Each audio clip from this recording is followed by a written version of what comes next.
Hello and welcome to our live Liberty Alert. I'm Dr. Gregory Seltz, Executive Director of the Lutheran Center for Religious Liberty, and we are glad that you're with us today.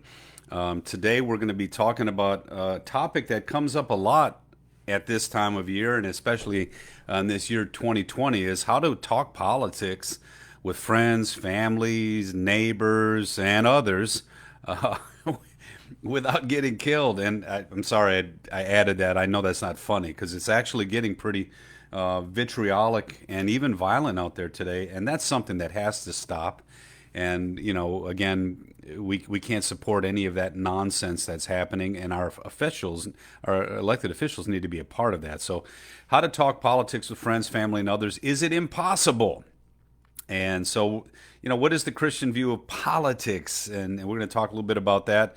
Are there here I stand issues I know there are those for our faith, but are there here I stand issues in moments in politics? Is there a better way or a best way to speak about these things without the anger and the angst in the discussions today? And if we're Christian, does it mean that we can't fight? There's so much of that idea that our job is to serve. That's correct, but we fight for the truth and then we serve it into other people's lives. And there's a tension in that, I'll grant you. But the Bible talks about taking our stand on the truth and fighting for the truth and those kind of things as well. It's not either or, but we're going to talk about that today. Before we do, I think we need to kind of set the stage for our discussion. Well, first of all, again, for a lot of you are sharing our video. I'm so appreciative of that because we're actually getting the word out there about what the LCRL is all about. We've got a whole YouTube page of all kinds of videos that will be very helpful to you in discerning a lot of the issues that are out there today. We have the mom and pop papers on our website that try to discuss how we as Lutheran two kingdom people think about these issues for the sake of the politics and for the sake of the mission of our church. We also have just all kinds of resources for you, and we have a Friday op-ed presentation. Again, thinking from a Lutheran Two Kingdom point of view, how do we address a lot of the issues in the day? And then I have my Monday devotions, because when it all comes right down to it, we still have the main messages that Jesus Christ lived and died and rose again for all people, and we want to at least put our First Amendment rights in service to the gospel. So again, all that stuff is on lcrlfreedom.org, lcrlfreedom.org. You'll get access to our YouTube page there. You'll get access to our Facebook page there. You'll get access to our Twitter account page there. All that's there for you. Please share that with people and let them know. Okay? All right, so again, thanks again. And for those, again, if you are so inclined and you wish to donate to what we're doing, we only exist by the generosity of the people who listen in and are blessed by our ministry. And there's a button on our webpage if you're so inclined. Thank you in advance for prayerfully being a partner with us. All right, our week in review. Let's first talk about what I would call we have to come up with our own language, because as Lutherans, we think about these things a little different than everybody. We think about them obviously different than the secular progressive people in our country, but we also think about a lot of these things differently than even our evangelical brothers and sisters who may have the same moral perspective that we do, but we have a different sense of what politics can and cannot do. And so the first thing that we try to create some sayings, if you will, that taught us how to deal with these kinds of issues. The first one, we talk about dynamic differentiation. We've talked about the fact that it's the Christian worldview that comes up with the notion of the distinction between church and state. That is not something that secularists came up with. It's Jesus saying that there's a realm that Caesar has, and there's a realm that, of course, God has in his saving work, but God is in control of both realms, and both are accountable to him. And so that's something that our founding fathers understood and kind of set in place in our constitutional divisions of power. But it didn't come from the Enlightenment per se. It came more from a Christian worldview. And I think that's important for people to say. So we're trying to come up with language that helps explain that. So dynamic differentiation. We're supposed to get involved, dynamic, but we're supposed to differentiate how God works so that we can honor his preserving work and, of course, be very clear about his saving work. The one I want to talk about today is called Reformation Restraint, Seeking the Truth. Reformation restraint is this idea that God is already at work, even in his left-hand kingdom, persevering work through vocations of all people. There's this teaching that he even works through people who might not be believers in him. Now, this is not to save people, but it's to preserve his world. So he's at work in neighborhoods through good moms and dads who raise their children and discipline their children. He's at work to preserve that neighborhood, even if those people don't really understand where all their blessings of being a mom and dad come from. And so again, that's what and so if we get involved in some of these issues, we have this kind of reformation restraint. We're saying, well, God's already here doing stuff. We better not screw up what he's already doing. And we need to honor the vocations that are already at work preserving this neighborhood or preserving this country. And we need to seek to be a part of that. And then Romans 13 tells us we better have the right attitude about government, and that means that we should honor all those who hold these offices, these legitimate offices. We need to honor them. And that doesn't mean just because your guy's in charge. And I'm tired of this stuff today, too. You know, when my guy wasn't in charge or several years ago or whatever, you know, I was called to honor. I may have disagreed with the policy, but I wouldn't attack the person. And people today say that Donald Trump deserves it because he's such a blah, blah, blah kind of guy. Folks, I want you to understand something, and we're going to get to this in a minute. They called George Bush, George H.W. Bush, George Bush, Ronald Reagan. They even called, it goes all the way back to Gore Vidal and William F. Buckley in the '68 convention, where one side called the other side names and the other side tried to have a reasoned dialogue. The name calling has got to stop no matter what. We need to learn how to honor those who are in charge and then judge them by their policies. Are these policies? Now, we can lament certain things and we can call for change in certain things, but the spirit has to be honor the office unless the office tells us to do something that is against the will of God, and then we must obey God rather than men. So again, reformation restraint. Give to Caesar what is Caesar. I'm telling you, Caesar was worse than anything we got going on in our culture today. And yet Jesus tells them to submit to the authorities. The scripture does. And then Jesus says, honor Caesar's role. Even Pilate's role was to be honored, even as he gave up Christ to the cross. So again, as in terms of he had his legitimate authority to do what he was doing. Whether it was right or wrong, that is another question to be answered later. But again, the sense that that Jesus was saying to him, you have a role to play here, but even your role is going to be finally judged by God. All right, religious liberty and the power of reformation restraint. There is power in restraint. There's power in gathering the facts, tempering one's emotions, trying to see the whole context of an issue, and then acting on what we really know to be true. Reformation restraint realizes that God is already at work in his left-hand kingdom work, even through sinful, non-Christian people, even through people broken like us too. So again, give to Caesar what is Caesar's, give to God what is God's, and there's an acknowledgement that God is already at work in a lot of these situations. So I go to, there's a pastor, I really believe he practiced Reformation restraint. I don't think he would call it that because he wasn't a Lutheran pastor, but it was in the Michael Brown issue. This is a person, so when basically all hell was breaking loose, and you know, the question was, who did what? Was the policeman right? Was the policeman wrong? Was Michael Brown right? Was Michael Brown wrong? Now we know hands up, don't shoot didn't happen. We know he grabbed for the gun went off in the car. Then when he turned, when the policeman got out of the car and told him to stop, Michael Brown started to charge him. And for those of you who don't know training, and I've been learning about this because I've been going through some classes on this myself, one shot does not drop a person. One shot, even if it's right in the heart, a person can actually live another 15 to 30 seconds and do all kinds of harm. And so police are taught to they're taught to shoot 3 times every time they decide to shoot once, because the goal is to stop the person, to stop the charging person, or to stop the threat. I didn't know that.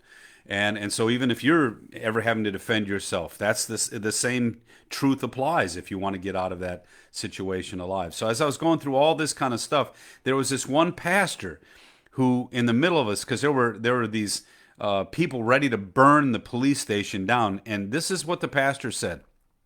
He said, I don't live far from the Ferguson police station. I went to the station. For about 3 hours, I stayed with these young people who were obviously upset, frustrated, and angered.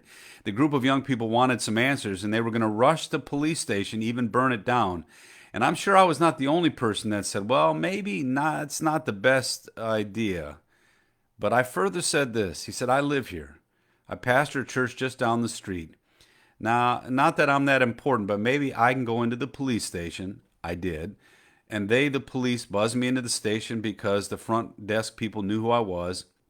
And I said, hey, I know this is a very tense situation, but you got a group of folks out here who are demanding answers, and I know you can't probably talk to them, but is there any way I can talk to somebody in here and help explain the situation, and maybe we can go out and talk together? Pastor Johnson, Reformation restraint, seeking the truth. Much of the anger that was going on at that moment was later diffused by actual facts about what actually happened. Although some people still foment this anger today. But again, that desire to do what was right for the neighborhood, and to wait till all the facts came in, and then seek the truth and demand that the truth be dealt with. What a great example he was. And I quoted him in my PhD research as one who really understood what was going on. So again, with like with the athletes and all the stuff that's going on today with the racial issues and stuff, I ask, why can't I have even if I accept all the facts that you're saying on your terms, I think I have some different ideas of what are solutions, and I think some of the solutions you're talking about have already been practiced. There's a book out right now called the Great Society and New History, and it's the forgotten failures of the Great Society. We've tried almost everything that's being talked about today. We've said if we would just give people money, they would get out of poverty. If we would just do X, Y, Z, and trillions of dollars have actually been transferred from one group of people to another in the last 50 years, and it's made things worse.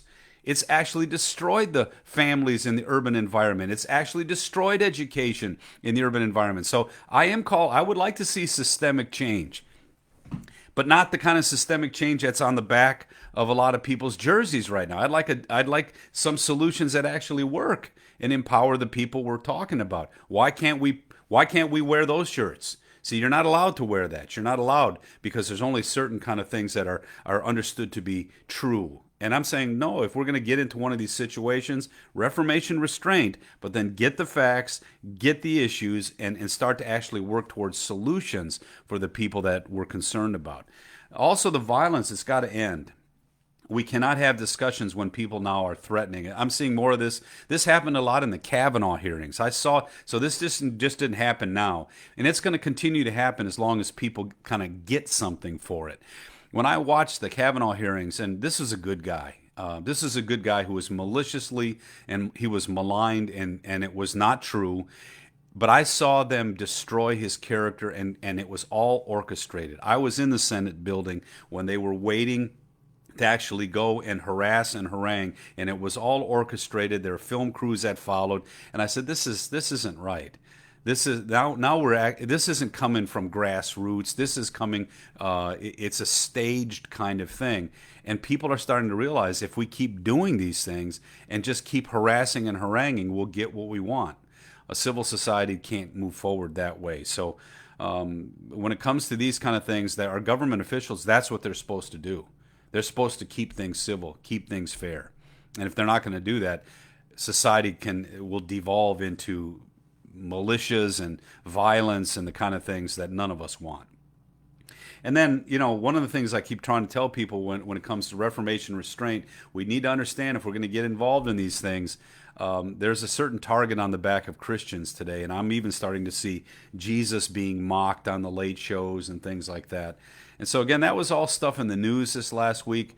It makes me kind of realize that this is going to be a tougher political season. But in spite of that, I think we can talk about our faith. I think we can talk about the moral teachings of the Bible and why they're so important for us. And I think Christians have a role to play in our culture and in our society. So we're going to talk about that today.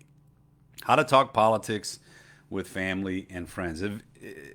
It's a very emotional issue, isn't it? It's a very emotional issue. There are minefields. People are losing their friends over differences of policy. Let me just say this right off the bat. Generally speaking, Christians can be on both sides of lots of different issues, but there are fundamental issues that the Bible defines for us that says, no, you're going to have to speak the truth of the Scripture in love for everybody. But there are not, again, there's all kinds of policies where we might say, well, I agree with this side of the argument. Another person says, I agree with that side of the argument. And we can still go to the table of the Lord together. We can still confess the fundamental truths of the Scripture together. But then there are a few issues that we can't. And those are things that we have to not only fight for, but we have to try to demonstrate why these issues are important for all people, even those with whom we disagree. I think that's the challenge. Now, there's been a lot of what I call delegitimizing going on, but a lot of people think that, again, they say, well, it's because of the crassness of the current president. No, I hate to, that's just not true, because the kind of names that have been used to call conservative, if you will, people for the last 50 years, there's a demonization that's going on. And I would suggest that you see this video. It's called Best of Enemies. And it's the story of Gore Vidal and William F. Buckley Jr. And William F. Buckley Jr. was kind of a conservative. He believed in limited government, that kind of thing. He was a very accomplished individual. Gore Vidal was kind of a flamethrower in a lot of ways. I'm not going to get into the whole issue of who he was, but he was a very much a provocateur. And he started using the Hitler stuff, the Nazi stuff, against even someone like William F. Buckley Jr. in 1968. And so again, all these names, the information, I tend to say that the guys that use those names are projecting who they are onto other people. They're the ones who want to shut down speech. They're the ones who actually don't have any problem with violence being used to get their political way, but they're projecting it. That's my opinion. But what I can say is true is that one side has used this way of delegitimizing the others. They don't listen to the policy provisions. They don't listen. They don't get involved in a discussion about whether it works or not. They just claim it's racist or Naziist or whatever, and that to them means that we're to be done with it. And that is amplifying today. It's amplifying. We should be diminishing that nonsense in our public politics. But it's been here for a long time, and I would suggest it goes all the way back even to 68, and there's yellow journalism way back in the day too. So it seems like human beings have always had that propensity to do that. So we're at the moment of, I would call the full flower of that, and we're still trying to demand dialogue and to demand civility, and that's going to be tough, but we need to demand that as well, okay? Now, going forward, if we're going to have this, how do we get involved? What are some principles to how to actually talk through things with one another? We have to have the right attitude about politics. Politics, especially from a biblical point of view, politics cannot save us. So even good politics is not going to save us, but bad politics can destroy us. So the point there is that to be made is that we do need to get involved in the political realm of a lot of these discussions, because bad politics can make things much, much, much worse.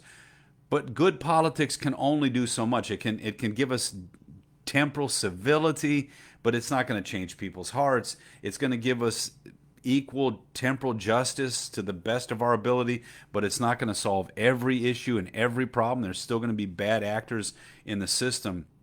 And so we need to understand that, God engages the world to preserve it and to save it, but his preserving work is his alien work, his penultimate work. It's not the big deal, but it's a necessary thing. I talk about it in terms of God putting the basement floor in through his preserving work through the vocations of people. You don't live in the basement. You always build the house and you live upstairs. That's the work of his saving work, the work of grace, mercy, love, forgiveness, that kind of thing.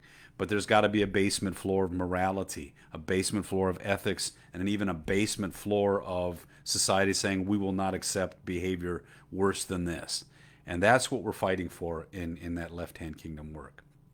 See, everything's a trade-off. I mean, even with the pandemic stuff, we've been talking about, people say, if we don't lock down, some people are going to die. And if one person dies, then we have to do it. Well, think about it this way. Why don't we have 10-mile-an-hour speed limits all over the country? If we made cars, if we forced people to drive 10 miles an hour, it would save a lot of lives.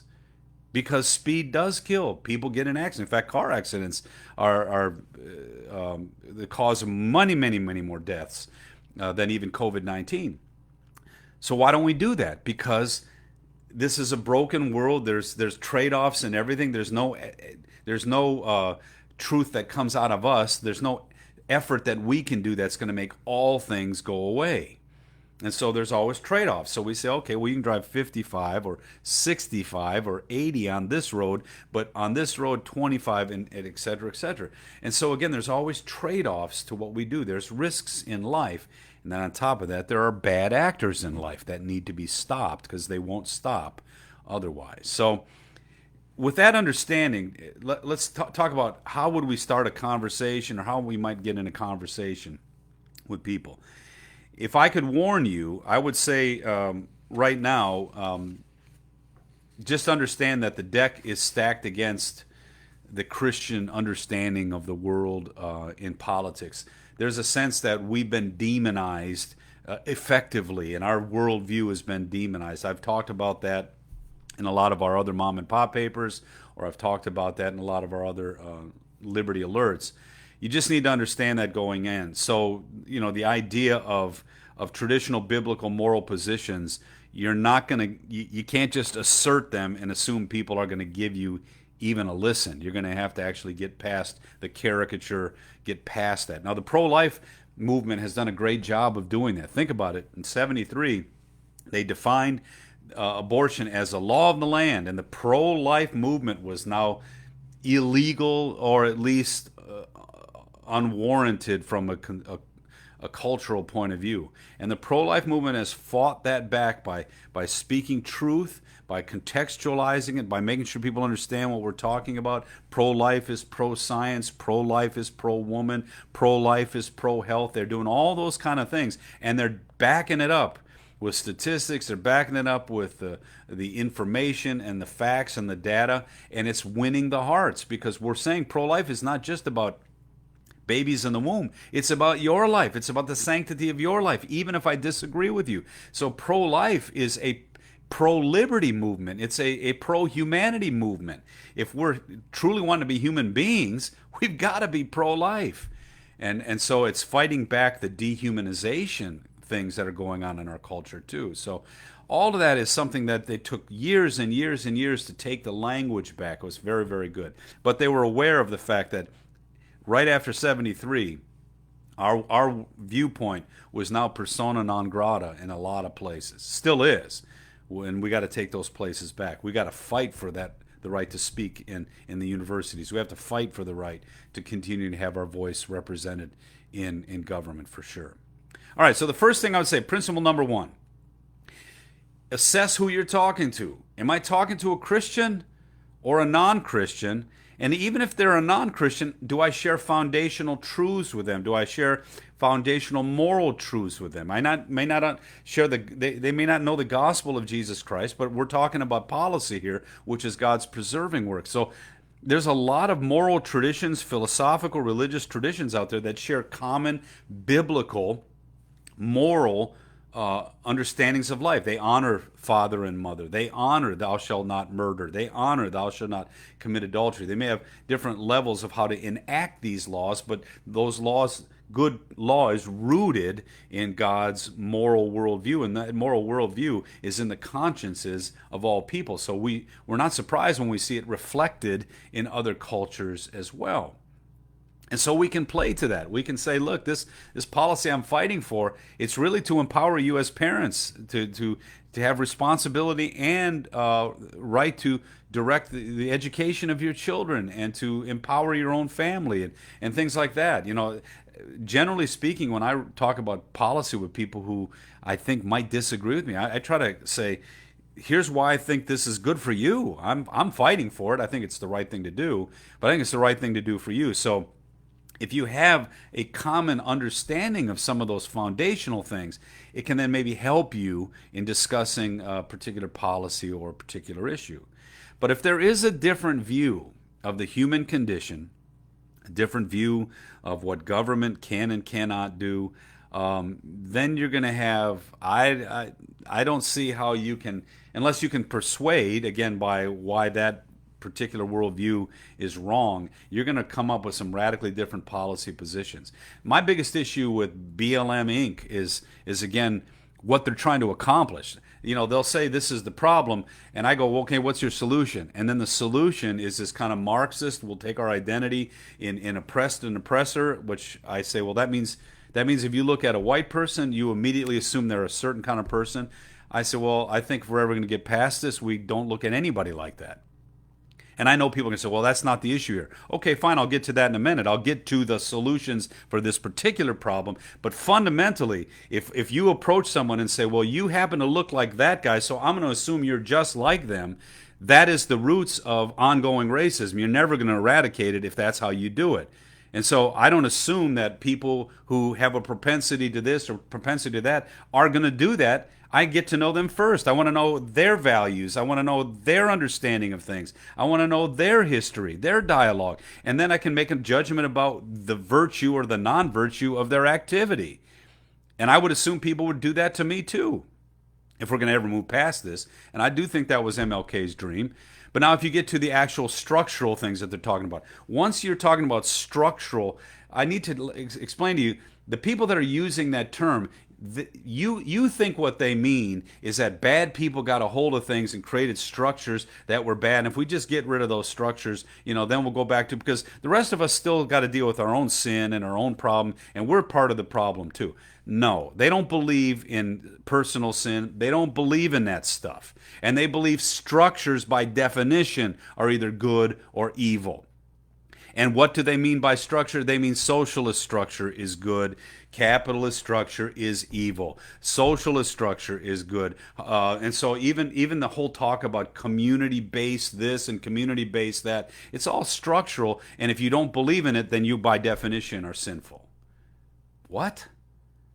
And so if I can demonstrate that the free market does way better for more people, I'm still going to be called an evil person. Why? Because I don't believe in the right structure. Exactly. And family has been called an evil structure. And that's why we're going to say moms and dads don't matter as long as the kid is raised by the state. So we're going to come up with things like universal health care, so we get your kid as soon as they're born. And if you look at a lot of the atheist states, that's what actually happens. We give the child over to the state right off the bat. And then the child from that point on is not the families, it's the states. That's a structural discussion. I vehemently disagree with that structural discussion. And if we're going to start protesting things, I want to put something on my back then too. That says, because I really believe in you as an individual. I believe in the empowerment of your community. I don't think the government's going to do that for you. I should be able to then say, that's my solution to this. That's why parental choice, I think, is absolutely the best thing for the urban community and for the black community and the Hispanic community and the poor white community. Give them a chance of a real education. Give them real choice. And the structural people are actually wiping that out. They think it's evil to let parents have responsibility for their kids' education. So when you get into these discussions, try to seek common ground. But if you do start to see some fundamental philosophical differences, you're probably not going to get very far. And then you can do your best to try to say why yours is better for more people. I think that's the best way to continue that dialogue. Put your two kingdom thinking to work in all these things, and try to point out to people, even those who believe in structural change and utopia, try to point out to them, the government can't do these things. Government cannot solve heart and soul issues. Hate crime stuff is the worst legislation out there because it gives government power to actually conform people to worldviews. That you don't want. You want people to be free to believe, free to act, and then you want to judge their actions as virtuous or not. You want to persuade their heart change, and coercion never persuades heart change. So the government is a bad actor when it comes into those kind of things. So try to tell people why you don't believe the government can solve these issues, and why you do believe that we in community can do a much better job of raising our children and getting along with one another and valuing one another, even when there's great differences among one another, because we hold these truths in common together, and we hold this passion that we can do these things ourselves in freedom. Now, one of the things that I do when I talk about in our Champions for Liberty, I always ask people, what makes America unique, and why is it exceptional? And very often people give me all kinds of answers. And I would like to tell you that, again, what makes America unique is that they believed in this. They believed in the dignity of humanity, and a lot of people believe in that. But they also believed in the inherent depravity, not inherent, the acquired depravity, the total depravity of humanity. And so they did believe that human beings, if given absolute power, would use it absolutely selfishly and self-centeredly. And so that's one of the reasons they limited the government from the tyranny of a destructive monarchy or the tyranny of the mob of pure democracy. I mean, that's incredible. And then they acted accordingly. And so again, that's what makes America unique, and it gives us the freedom then to do our role as Caesar. So in Jesus' day, Caesar was up there and he was in total control of your life. In our culture, Caesarship has been given to the citizen, which means we have to act and we have to take this responsibility to engage the cultural issues of the day. Number two, then the second principle is always speak the truth in love. If you're going to get involved in these issues, you need to understand, the Bible's talking about speak God's truth in love for the sake of sharing Christ, but that also then descends downward to even just the day-to-day stuff. We need to speak the truth when we get involved with people. We need to make sure we know what we're talking about. That's why Reformation restraint, first find out what God is doing. Find out what good is going on in the neighborhood before you trash the whole thing. Who do you think you are?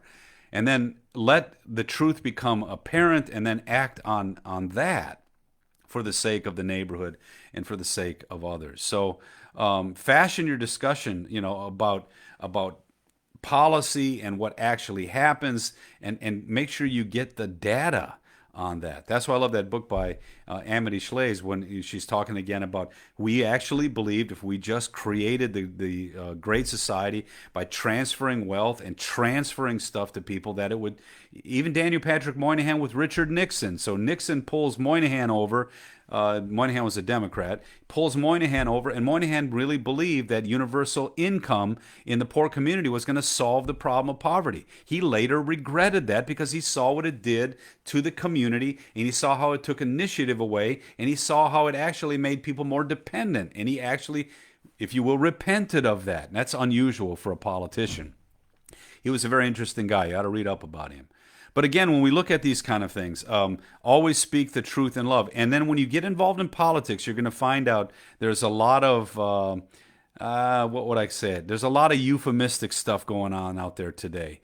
And I don't know if this is, conservatives tend to just try to speak directly about issues. There are other people who speak around issues, and they give impressions, but they never let out what they're really trying to accomplish. Maybe conservatives do that too, but generally speaking on the Hill, I'm always asking the question of certain kinds of politicians. They say things like fairness for all. Well, you go, that sounds great. And then you find out it's absolutely going to discriminate against traditional Christianity, traditional Christian businesses, and it's going to give some people protection, but other people are going to get just wiped out. The Equality Act, again, that just sounds so great. How is that not a good thing? Well, it's going to literally destroy Christian ministries who disagree with the idea of, if we believe in the institution of marriage between a man and a woman for life, if we believe in that, and we try to call people to all that, that is being redefined as hate speech, even as we speak in some of these new things. And so equality for all is then you better also agree with everything I say, and if you don't, we're going to shut you down. Again, when we talk about that, that's what this election is really going to be about in a lot of ways. Because the Equality Act, if it gets put into law, Christian churches are going to be to be a traditional Bible-believing church. I don't care how loving you are, how contextual you are, how much you listen to communities who disagree with you. You're going to be defined as persona non grata in the public realm by law, and it's going to be pretty tough to beat that back based on the politics of the moment, if those politics come to fruition. All right, now the third thing, so speak the truth in love. The third thing is focus on values, focus on your principles, focus on the issues that you're trying and apply your principles to that. Do not, and I also focus on policies and platforms. Someone says, well, who are you voting for? I say, well, what's their platform? And so again, there's a lot of things I'm saying, I don't know how you can vote for that. If they're fundamental things that are destructive to the religious liberty of people, to the sanctity of life of people, to the empowerment of neighborhoods, and to certain policies I know would do that, why would I vote for that platform as a Christian? And then especially when I find out it's adverse to the Christian faith, and that there are people who want to put a target on the back of traditional Christianity. Why in the world would you ever vote for that? Now, politics ebbs and flows. It's funny. G.K. Chesterton said it this way. He said, this is why he didn't put his hope ultimately in politics. He said, like the social progressives, or he called them the liberals of his day, they keep implementing bad laws. And then he said, and the conservatives keep conserving them. And so, that was his kind of tongue-in-cheek saying, even if you feel like someone, you're voting for someone who has the same moral principle, it doesn't mean that they're going to always act when they're supposed to, because they're always going to be political first. So I agree with that. I'm not putting my hopes and dreams in any one party, but I will vote according to my principles, and because those principles do matter. And just saying, well, just because they're the politicians, I'm going to vote even against my principles, that just seems irrational to me. So focus on values, principles, then policies and platforms. Avoid personality, because if you say the things that you're saying about this particular guy, I can tell you I can find the same things or even worse on the other side. That's one of the reasons why I don't like them defining what a good relationship is when it comes to things like homosexual marriage or heterosexual marriage or the marriage between a man and a woman. I don't want them defining that either side, because there's a reality that I don't look to them for those kinds of solutions, but I look to the freedom to be able to preach and teach the scripture on its own terms. And I realize now we have to fight for that. So remember the limitations of government when you focus on values and moral principles, policies, and platforms, and seek to empower people, families, and businesses, and to protect the church, not the government. I think those are good intuitions to have. Good politics can't save us. Bad politics can destroy us. Now, you got to also know the cultural context today. It's very punitive to be a Christian. The battlefield has changed. It's shifted. The rules have changed. I would say those who believe in the secularization of our culture do believe that they are winning. They believe that they believe they've won, and now they just are kind of expanding the battlefields around. And that means that you're going to have to learn to fight for the First Amendment, maybe the first time in your own lifetime. But what are you fighting for that First Amendment for? You're fighting so that you can have the responsibility of speaking God's truth and love on God's terms. That's what you're fighting for. You're fighting to serve. And if you do win the battle, that's just the beginning. That's the basement floor. If you win the First Amendment battle, you've laid the basement floor in that I think is a good basement floor. Now, you got to get upstairs and start to love and serve and care for each other the way Christ would call you to do that. But basement floor stuff is what would the Father do to preserve our society? And we've got to be ready to fight that battle, because people are dividing us up again today. They're saying that that ground floor of civility doesn't need to be laid. They're saying that there are no fundamental principles to life. They're saying there are no objective truths to life. There's only government and power. We don't want to go there as a culture. We just don't want to go there. Even if you think the government's doing what you want right now, you don't want to go there. That's a Faustian deal. That's a fool's game, because the government eventually does only what it wishes to do, and those in power then control that. Now, the other thing I would say is, if you're speaking about public policy, know the battlefield has changed. Please know this: demand nuance. Demand nuance. I think people, that's what, there's a sense where if someone else is going to be able to contextualize what they're saying, so should I. When that guy shot that 5-year-old boy, it just frosted me that wasn't a bigger event, because we're making so many individual events huge things. Well, someone said, well, he was on drugs.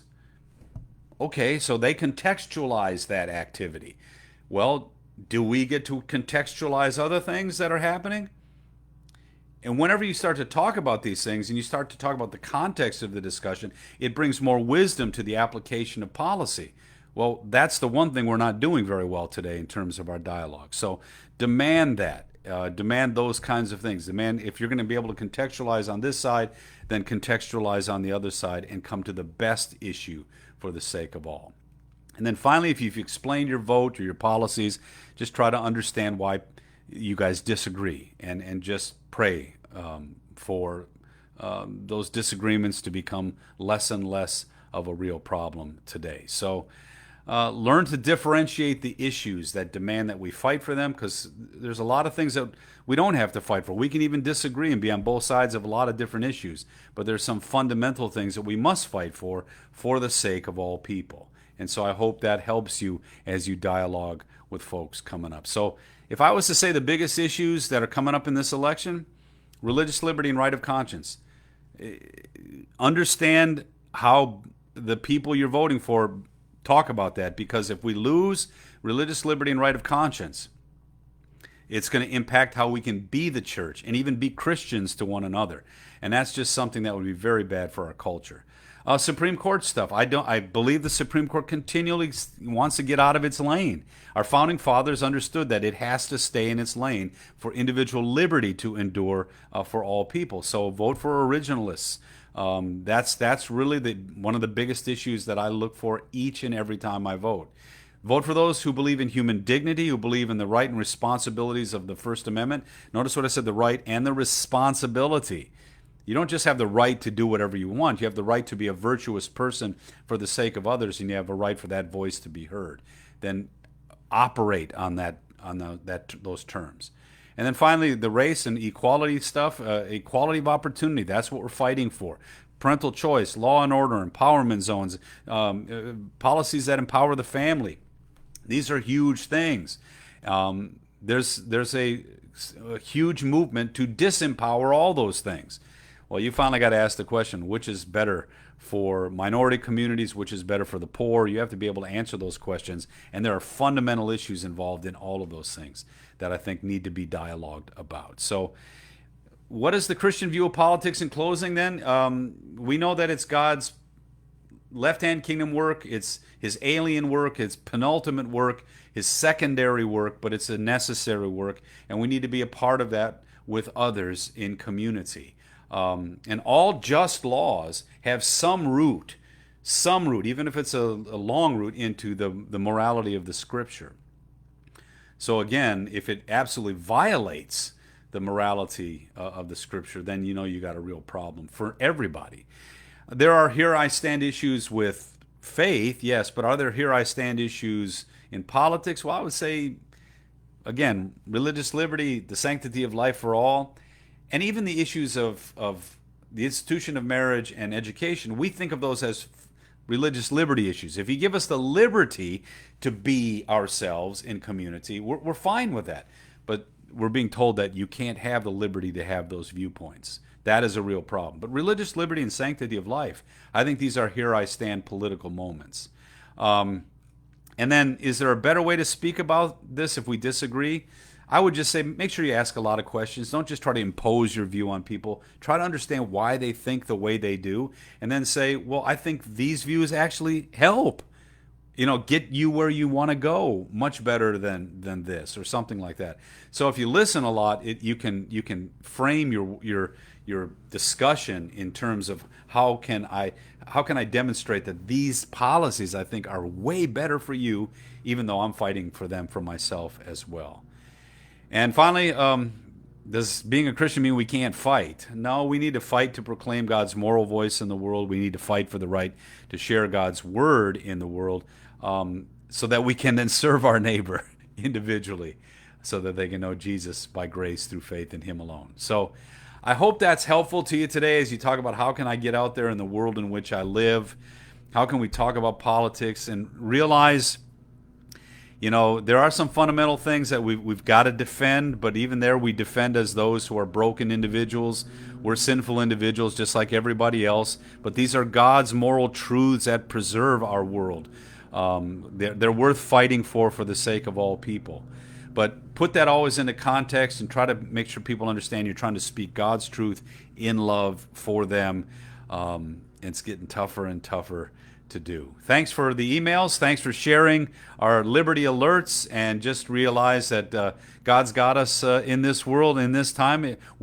We just need to be the best that we can be, the best people in Christ we can be for others, and let God do what he's going to do with us. So speak the truth in love with humility and grace. Be wise as serpents and harmless as doves. Until next time, God richly bless you. Have a great day.